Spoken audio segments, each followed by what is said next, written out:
একটা ভুল আছে, সারা জীবন ভুল আমল করে যাচ্ছি, কেউ কোনোদিন বললো না, শোনারও সুযোগ পেলাম না, তাহলে মৃত্যু পর্যন্ত ভুলের উপরে থাকলো, তাই না? যখনই এই বৈঠকগুলো এসেছে, এই বৈঠকগুলোতে এই আলোচনাগুলো হয়, তখন জানতে পারলো যে এই আমলটা আমার ভুল, তখন কি করে? ভুলটা ছেড়ে দেয়, মানে ভুলের উপরে মৃত্যু পর্যন্ত থাকলো না। আর যখন মানুষ ভুল সংশোধন করে নেয়, তখন আল্লাহ এত খুশি হন। বান্দা যখন আল্লাহর কাছে তওবা করে, ক্ষমা চায়, আল্লাহ এত খুশি হন।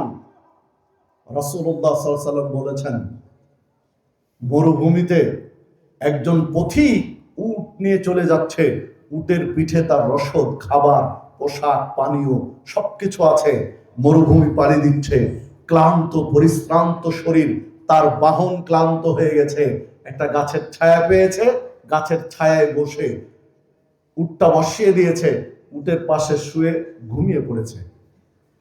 ঘুম থেকে উঠেছে, তখন দেখে উট নেই, খাবার পানিও নেই, সব চলে গেছে। উটের পিঠে যেহেতু আছে, উট কোথায় চলে গেছে? চারিদিকে যত দূর চোখ যায়, সম্ভবপর খোঁজ খবর নিয়ে উটের কোন সন্ধান পেল না।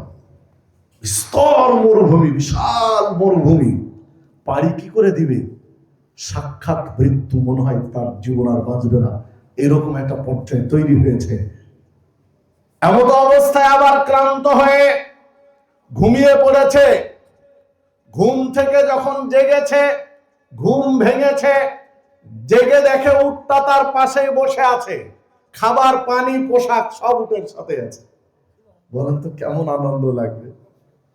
লোকটি আনন্দে আত্মহারা হয়ে, আল্লাহ রাসূল সাল্লাল্লাহু আলাইহি ওয়াসাল্লাম বলছেন, লোকটি আনন্দে আত্মহারা হয়ে চিৎকার দিয়ে বলে উঠেছে, আল্লাহুম্মা আনতা আবদি ওয়া আনা রাব্বুক, হে আল্লাহ তুমি আমার বান্দা, আমি তোমার রব।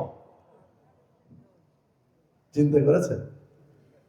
মানে লোকটা আনন্দে কি বলতে গিয়ে কি বলবে হুঁশ পায়, যে আল্লাহ তুমি আমার রব, আমি তোমার বান্দা। এটা না বলে উল্টো কি বলেছে, যে তুমি আমার বান্দা, আমি তোমার রব।